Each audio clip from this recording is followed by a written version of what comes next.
Salam, salam, outsider, le débrief commence. Maintenant, ça, c'est un tournevis, je pense, si je ne m'abuse. Tournevis, ok? D'accord. Ça, c'est un mètre à mesurer. C'est utile quoi de temps en temps, tu vois. Ça permet de mesurer. C'est l'unité de mesure du tokarisme. C'est mètre à mesurer. Donc ça vous connaissez. Donc mètre à mesurer, machin, de trucs comme ça. Voilà, vous connaissez. Quoi d'autre? Ça, c'est une vis. Ça, c'est une vis. Et des fois même maintenant, ils donnent des trucs comme ça, en fait, tu vois, dans lequel ça te permet de mettre la vis à l'intérieur pour être sûr que, je sais pas, ah, c'est trop compliqué. Bref. Ça, c'est mon préféré, c'est un marteau. C'est un marteau. En fait, tous ces trucs-là ne sont pas des instruments de torture. C'est pas des instruments de torture. Même si on a tous vécu une torture aujourd'hui pendant 90 minutes, on est sorti de Espagne-Géorgie, un match extraordinaire et tout, pour arriver, j'ai dit, au match de l'équipe de France. Donc, même si on a vécu une torture, tout ceci ne sont pas des instruments de torture. Et la violence est bien évidemment proscrite et interdite. Cependant, c'est très utile quand tu as envie d'installer un tableau au mur. Donc, tu es obligé d'être là à frapper,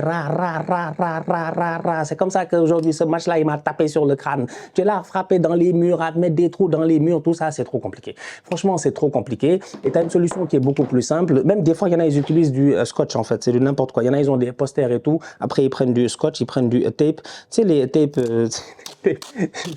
du tape comme ça et tout. Ça peut être pertinent de temps en temps. Quand tu n'as pas grand-chose à dire, quand le match n'a pas été super intéressant, tu n'as pas grand-chose à dire, tu essaies de faire le déroulé comme ça. Donc, c'est comme dans les films. Donc, tout ça, c'est pour dire que c'est beaucoup trop compliqué. Il y a une solution beaucoup plus simple et la solution, c'est Displate. Avec plus de 1,5 million de designs disponibles et plusieurs licences officielles, vous ne serez jamais à court d'inspiration pour votre décoration. Displate, c'est un poster en métal beaucoup plus durable, beaucoup plus écologique et super facile à installer. Étape 1, tu protèges ton mur. Étape 2, tu colles ton aimant. Étape 3, tu choisis ton Displate et tu l'accroches. Displate vous offre dans le cadre de l'Euro 2024 un rabais de 33%. Je répète, Displate vous offre dans le cadre de l'Euro 2024 un rabais de 33% sur tous les designs officiels foot et sur toute la sélection sport avec le code OUTSIDER tel qu'affiché à l'écran ou en cliquant sur le lien dans la description et en commentaire épinglé. N'oubliez pas d'utiliser mon code promo pour acheter un Displate. Franchement, ça m'aiderait énormément. Voilà, ça m'aiderait beaucoup. Ça soutient la chaîne.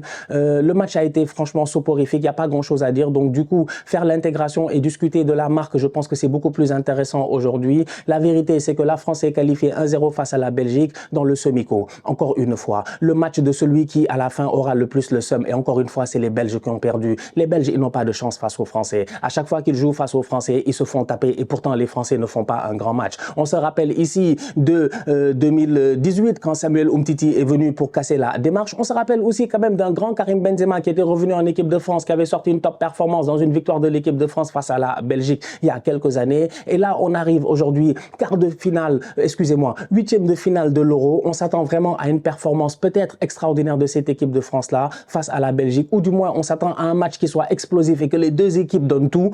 Et on a échappé merci à Kolo Muani. En fait, merci à Kolo Muani de nous avoir fait échapper aux prolongations. En fait, moi, j'ai failli avoir mal à la tête ici. Comme j'ai dit, le marteau, il tapait dans mon crâne. C'est pas possible. Comme quand le marteau, il tape dans le mur. C'est incroyable. Je suis là, je regarde ce match-là et je me dis, mais n'allez pas en prolongation, s'il vous plaît. Que quelqu'un vienne nous délivrer. Et Kolo Muani est venu nous délivrer à travers un but tocaresque. Il n'y a pas grand-chose à dire, en fait. Le match est tocaresque, le but, il est tocaresque. Mais l'important, c'est les 3 points. L'important, c'est de gagner. L'important, à la fin, dans une compétition comme ça, comme j'ai l'habitude de le dire et vous avez l'habitude de le voir ici, c'est no excuse, play like a champion. Et la France aujourd'hui, ils ont joué comme des champions. Ils ont joué comme une équipe qui est venue pour gagner l'Euro, en fait. C'est-à-dire qu'ils défendent bien, ils ont un très bon gardien. Saliba te sort une top rencontre aujourd'hui, il est exceptionnel. Il tient les Lukaku, tout ça, dos au but, malgré que Lukaku essaie de jouer de sa puissance, de son poids, de tout ce qu'il sait faire et tout. Il n'arrive pas à s'en sortir face à Saliba. Saliba a tout simplement été exceptionnel. En ce moment, je me pose même la question à savoir, est-ce que c'est pas un des meilleurs défenseurs au monde, voire le meilleur défenseur au monde,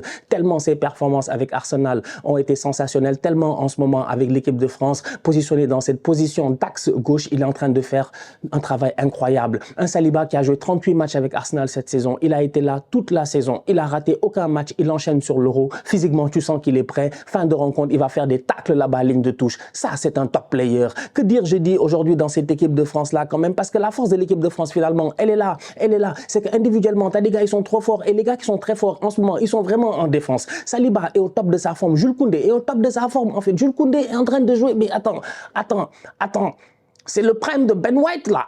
Durant l'été, c'est incroyable, il est trop fort. Jules Koundé est incroyable. Aujourd'hui, tu as Doku devant lui. On sait que Doku a un pourcentage de dribble et de réussite et de tout ce que tu veux. On sait que Doku utilise la vitesse et tout. Mais Jules Koundé a la malice. Jules Koundé n'est pas aussi rapide que Doku, mais pourtant on a vu Jules Koundé se projeter, aller faire des centres offensivement. En fait, elle est là, la force de l'équipe de France. Mike Maignan. En fait, tout leur truc, eux, c'est des Gaulois. En fait, voilà, c'est des Gaulois. Faut pas beaucoup parler, c'est des Gaulois. Ils sont venus en fait pour défendre leur territoire. Ils sont venus pour défendre. Ils sont venus pour défendre leur territoire. Défendre est le maître mot. Mike Maignan, Magic Mike dans les buts. Aujourd'hui, oui, les Belges ne se sont pas créés énormément d'occasions, mais le peu d'occasions qu'ils ont eu, Mike Maignan était présent. Coup franc de Kevin De Bruyne, le coup franc est contré, le ballon est vicieux, c'est bizarre, peut-être que machin, tout ça, il est là, il te sort le ballon du pied. Frappe de Kevin De Bruyne, il te sort le ballon de la main. Quelles que soient les frappes que les Belges ont pu mettre ou les ballons qui peuvent arriver, Mike Maignan était là et il transpire cette sérénité-là. Donc, tu as une équipe de France qui joue aujourd'hui face à la Belgique. En fait, la vérité, c'est que je pense qu'on aurait pu jouer 120 minutes 0-0. La France aurait gagné quand même peut-être sûrement au penalty et on aurait pu jouer 120 minutes de prolongation et ils auraient mis un faux but comme Kolo Muani l'a mis. Parce que ça, c'est une vérité qu'il ne faut pas nier. Ce but de Kolo Muani, c'est un faux but. En fait, c'est un but de Vénard. Kolo Muani, il a trop de baraka, c'est incroyable. Randall Togo Mali, mais d'où est-ce qu'il est venu comme ça pour traumatiser les gens? Un nulard, il rentre sur le terrain, il ne faut absolument rien. Le ballon arrive, tu comprends pas. Ce ballon de N'Golo Kanté qui arrive là, j'en veux aux défenseurs. Je sais pas c'est qui est sur lui. C'est Vertonghen, je sais pas, c'est Vertonghen qui est sur lui, mais colle-le, colle-le. Si tu le colles, il se retourne pas. Mais il a tellement l'opportunité de se retourner, cale le ballon, il se retourne et tout. Il fait une fausse frappe, il n'y a personne sur lui parce que le défenseur lui donne presque 50 cm, voire 1 mètre. Il y a beaucoup trop d'espace. Franchement, il y a beaucoup trop d'espace de la part du défenseur belge sur Kolo Muani. Tout l'espace qu'on lui a donné, même malgré ça, quand il se retourne comme un camion, comme un caterpillar. Il est lourd comme du n'importe quoi. La frappe, il frappe sur son pied d'appui. Il frappe sur son pied d'appui, il frappe le gazon, il a blessé tout le monde. Il n'a pas blessé que les Belges. Il a blessé la pelouse, frère. Il a frappé le gazon, il a frappé son pied d'appui. Le ballon a été contré. Il a fallu un concours de circonstances. Des concours de circonstances pour que Kolo Muani vienne claquer ce but-là. Franchement, entre vous et moi. C'est pas sérieux. C'est pas sérieux, en fait. C'est pour dire à quel point la France, aujourd'hui, ils ont joué comme des champions pour moi. Ils ont joué comme une équipe. Ils sont capables d'aller gagner la coupe comme ça. Vous-même, vous le savez. Et ça, c'est un paradoxe dans les compétitions internationales. C'est que souvent, c'est pas l'équipe qui joue le mieux qui gagne. En fait, ça, on a eu l'occasion de le voir plusieurs fois durant ces dernières années, durant les différentes compétitions internationales qu'on a vues. C'est pas l'équipe qui joue le mieux qui gagne. De temps en temps, les matchs, ça se gagne comme ça. Ça se gagne comme ça. C'est pas beau, c'est laid, c'est vilain, mais ça se gagne, en fait. Et c'est ce que les Bleus, ils ont fait aujourd'hui. Victoire 1-0. Et comme je dis, collectivement parlant, il y a des boys qui vraiment se sont gérés individuellement parce que lui, il y a un collectif en équipe de France, mais moi, je trouve que la force aujourd'hui, elle est vraiment individuellement. Je trouve qu'il y en a qui sont un peu under de level, genre Rabiot, un peu under de level aujourd'hui. Antoine Griezmann, Didier Deschamps le fait jouer sur le côté droit. Je comprends absolument pas pourquoi il fait ça. Je capte pas. En fait, t'as des Elie, t'as des Dembélé, t'as des Barcola. Je m'en étouffe parce que j'ai failli dire DJ Southgate. C'est Southgate qui fait ça. C'est Southgate qui fait ça. Si Southgate, il se lève un bon matin, il décide de mettre Phil Foden, machin et tout ça, et le boy, il désordre. Donc là, c'est la même chose. T'as Griezmann, il est à droite, il est jamais à droite, il fait pas de dédoublement, il peut rien faire, il fait pas de dédoublement. Il y a pas de dédoublement avec son latéral, excusez-moi. Il est incapable aujourd'hui de passer à un contre un, donc du coup, qu'est-ce qu'il fait? Il replonge vers l'axe. Ce qui est normal, ce qui est le football d'Antoine Griezmann, en fait, ça, nous tous, on le sait. Donc je comprends pas ce choix tactique de Didier Deschamps là. Ça, c'est une question à se poser. Kylian Mbappé ne fait pas un grand match, ça aussi, il faut le dire, voilà, il ne fait pas un grand match, mais bon, comme il est en convalescence maladie ces temps-ci, il se gère avec son masque et tout, bon, on va voir. Thuram, c'est difficile, c'est vraiment difficile. En première mi-temps, il a au moins 2 occasions, il doit les claquer. Un attaquant, franchement, mais un attaquant en confiance, il claque peut-être cette tête-là et tout. Thuram, je pense qu'il doit mieux faire, il doit être beaucoup plus efficace, c'est pas facile pour lui depuis le début de la compétition, pourtant il est parti pour être le numéro 9 titulaire. En ce moment, la France a un déficit de numéro 9. Thuram, Giroud, il est vieillissant, c'est fini. Comment il s'appelle? Kolo Muani. Il n'y a plus personne en fait. Bientôt ils vont appeler Jean-Philippe Mateta. Il va venir, il va quitter les Olympiques ou je sais pas quoi pour venir les aider parce qu'il n'y a pas d'attaquant en fait dans cette équipe-là. Il n'y a pas de neuf, il n'y a pas de pur neuf. Et je pense que ça c'est une pénurie presque internationale. Donc du coup tu as des boys sur le terrain qui ne se gèrent pas, ça il faut le dire. Mais la force de l'équipe de France est basée sur des individualités qui ont vraiment beaucoup de personnalité et ces individualités ont été défensives. N'Golo Kanté, Upamecano, bon Upamecano ça va. Jules Koundé, Saliba, Mike Maignan, Hernandez sur le côté et je vais finir avec un bandit, Tchouaméni. Tchouaméni, il a fallu que Paul Pogba soit en tribune. C'est parce que Pogba était là aujourd'hui, Pogba était en tribune et tout le monde connaît les comparaisons Pogba-Tchouaméni. À mon humble avis, franchement, ça ne boxe pas dans la même catégorie. En tout cas, il va falloir que Tchouaméni nous montre beaucoup plus. Pogba était très fort. En fait, les gens ne respectent pas Pogba. Les gens parlent de Pogba comme si Pogba c'est leur copain. Eh, c'est pas notre copain, hein. C'est pas notre copain. C'est pas notre copain. Paul est un très grand joueur. Paul était trop fort. Mais le prime de Paul, est-ce que vous l'avez connu? Mais Paul a vécu même différents primes. Paul Lacrette, à la Juve, les célébrations de charisme, machin, je sais pas quoi, j'ai fait un truc, j'ai pas compté. Ce Paul-là est incroyable. Pirlo, Vidal, Paul Pogba, mais c'était Marquisio. Oui, ils étaient trop forts, trop forts. Après, tu as le Pogba 2016 de l'Euro. Après, tu as le Pogba 2018 de la Coupe du Monde. Mais Pogba, en fait, c'est un joueur. Mais il y a même le Pogba ici 2020-2021, vite fait là, avant la fin. C'est que de l'Euro face à la Suisse. Match extraordinaire. En fait, Paul Pogba est très, très fort. C'est un top player. Il est techniquement, excusez-moi, très fort. En fait, il te dribble. Pour dribbler les boys. Pour les dribbler les boys, genre comme des ailiers, il dribble les boys. Petit pont, crochet, machin, avec ses longues jambes-là, c'était du n'importe quoi. Petits espaces, il était trop fort en fait. Donc aujourd'hui, c'est pas le même type de joueur que Tchouaméni. Tchouaméni a un rôle beaucoup plus défensif, beaucoup plus conservateur.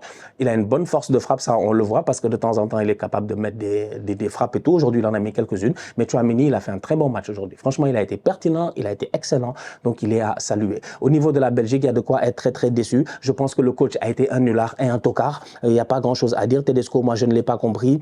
Aujourd'hui, il vient avec une formation mais qui est incompréhensible. Des Carrasco, des Doku, des Lukaku et des Openda. C'est quoi ça? C'est quoi ça en fait? C'est quoi? Il s'est dit je vais défendre et je vais les contrer, je vais défendre et je vais les contrer et puis tu n'as pas réussi à les contrer et puis tu n'arrives pas à t'en sortir et puis finalement on s'en rend compte que tu n'arrives pas à trouver tes joueurs offensifs. Lukaku est plutôt esselé, Kevin De Bruyne est beaucoup trop loin des boys offensivement, il ne réussit pas à donner des bons ballons. Les seules fois où il a été dangereux Kevin De Bruyne, c'est quand on a réussi à le trouver dans les 20-25 mètres, mais sinon il était obligé de descendre très bas pour aller chercher le ballon. Tu avais un Onana qui était devant la défense qui n'avait pas forcément les solutions en face de lui, donc il était souvent obligé de jouer latéralement ou en retrait. En fait, il y avait trop de choses qui ne faisaient aucun de sens aujourd'hui au niveau de la Belgique. J'ai pas compris. J'ai pas compris Tedesco. J'ai pas compris pourquoi il a changé un tout petit peu sa tactique aujourd'hui. Pourquoi il est venu avec 4 joueurs à vocation offensive, Carrasco, Doku, Lukaku, Openda, en se disant peut-être qu'il va contrer. Et l'équipe de France derrière, ils ont tellement été solides défensivement. Et en plus ça, ils ont mis vraiment. Et à un moment donné, il y avait le siège. En fin de première mi-temps, tu as le siège de l'équipe de France carrément dans la moitié de terrain des Belges. Les Belges, ils subissent, ils essaient de sortir 2 ou 3 fois, ils s'en sortent pas parce que tu as Saliba, Upamecano et Tchouaméni qui sont là pour récupérer. Franchement, ils ne sont même pas fatigués. Ils sont même pas fatigués. Donc les Belges ont été décevants et c'est dommage en fait. Je sais pas, j'ai l'impression qu'ils ont pas joué avec le courage que j'attendais qu'ils jouent. Je m'attendais vraiment à ce que cette année ce soit l'année où peut-être la Belgique puisse fatiguer la France, voire éliminer la France, mais ça n'a pas été le cas. C'est décevant, c'est dommage. Kevin De Bruyne jouera finalement toute sa vie sans gagner quelque chose avec son équipe nationale, sûrement, peut-être, je sais pas, on sait jamais. Mais là, pour le moment, en tout cas, encore une autre compétition où finalement, les Belges vont sortir, voilà, et ils sortent par la petite porte, quoi. Voilà, ils sortent par la petite porte. Et pourtant, il y a du talent dans cette équipe-là. Il y a de très bons joueurs. Mais aujourd'hui, ça a été difficile pour Lukaku. Ça a été très dur pour lui.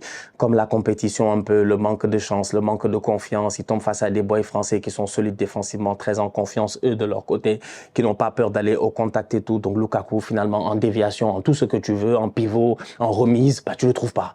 Tu l'as pas. Et donc, tu as un Lukaku qui est noyé dans cette marée bleue-là. Openda, ça a été difficile. Moi, personnellement, voilà, quoi. Tu as l'impression que le boy, je sais pas. Il y a une différence de le championnat allemand. C'est que la Bundesliga, je veux pas trop parler, mais des fois, la bully, là. Les boys vont en bully, ils traumatisent tout le monde. Après, tu les sors de là-bas, ils arrivent et puis c'est un peu, voilà. C'est compliqué. Mais Openda, c'est décevant. Carrasco, ça a été compliqué aussi pour lui. Doku aussi. Donc, voilà. Ah ouais, très très décevant la Belgique de Tedesco, donc éliminée en quart de finale par l'équipe de France. Voilà, pas grand chose à dire. Les Belges, encore une fois, les Français ont pris le dessus. Ah là là là, ils vont encore se moquer des Français vont encore se moquer des Belges ici, machin, le seum, tout ça. Bon bref, moi je ne suis pas dans cette affaire-là. Courage à vous les Belges parce que je sens que vous allez prendre une grosse session de vannes. La famille, on se capte très bientôt pour une nouvelle vidéo. D'ici là, on continue à liker, on continue à partager, on s'abonne, on s'abonne, on s'abonne. On est ensemble, on reste en santé, c'est le plus important.